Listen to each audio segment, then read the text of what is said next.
Ini kita lanjutkan lagi sekarang dari Instagram tapi disebutkan nih namanya Masya Allah dari @rana permata. Aku bacain ya.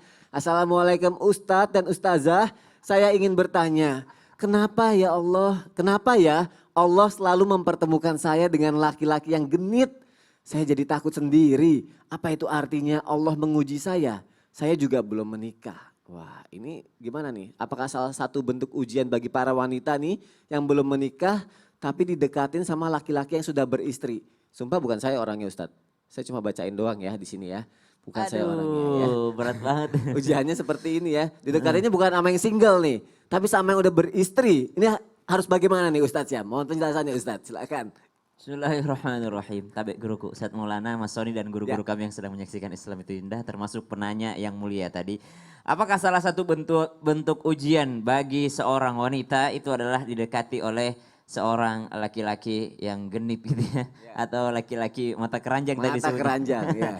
Jadi Masya Allah laki-laki itu kan memang apa ya, hunter gitu ya, yang memang yang mereka yang mendekati gitu. Masa perempuan yang mendekati? Jadi bersyukurlah kalau ada yang mendekati gitu, karena memang fitrahnya laki-laki lah yang mendekati. Masa kalau perempuan udah diem, laki-lakinya juga diem, kapan ketemunya gitu, harus ada yang mendekatinya. Nah masalahnya sekarang yang selalu mendekati itu adalah pria-pria yang sudah punya istri. Maka kalau mbaknya rela menjadi yang kedua tanpa merusak rumah tangga orang lain, it's okay karena diperbolehkan dalam agama. Tapi bukan disunnah, katanya diperbolehkan, dimubahkan.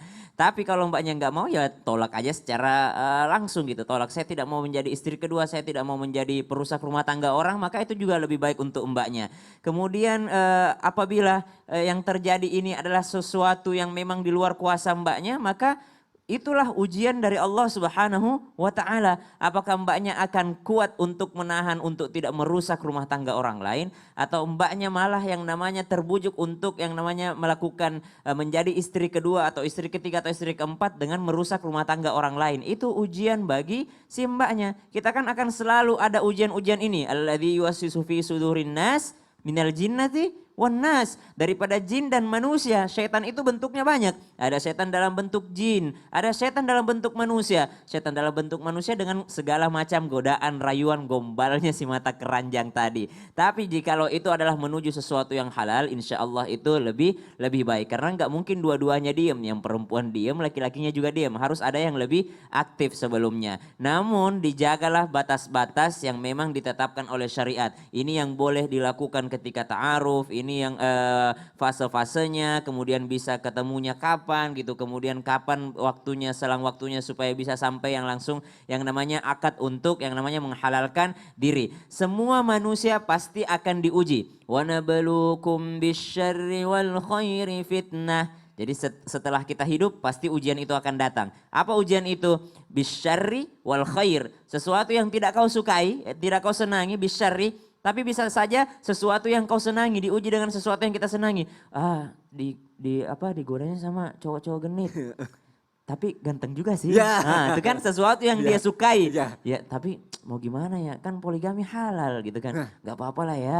Cheating dulu di awal nanti baru dihalalkan, atau cheating dulu di awal nanti baru ngomong ke istri pertama. Ini sesuatu yang menguntungkan baginya, tapi itu adalah merupakan ujian yang sangat besar bagi diri kita. Wa nabluukum bisyarri wal khairi fitnah, ini wa nabluukum bisyarri gitu. Semua akan diuji, pasti akan diuji dengan sesuatu yang mereka senangi ataupun mereka tidak senangi. Tidak senangi misalnya diuji dengan sakit, diuji dengan kecelakaan, diuji dengan musibah, diuji dengan kekurangan harta, makanan. Tapi ada juga orang yang diuji dengan sesuatu yang disukainya, didekati cowok-cowok kaya, cowok-cowok tajir, ternyata punya istri gitu. Jadi ujian itu akan selalu ada. Jadi kalau dibilang Allah mengujinya, jelas Allah menguji kita semua. Tergantung bagaimana kita bersikapnya lagi nanti ya. Ya itu dia kan, bersikapnya itulah apakah bernilai pahala atau Iya. dia akan berdosa dengan ujian itu. Nah, semoga ini bisa bernilai pahala ya kalau kita bisa Amin, menyikapinya amin. dengan baik jamaah yang ada Amin, di rumah. insya Masya Allah. Allah. Jazakallah khair Ustadz Syam. Baik jamaah.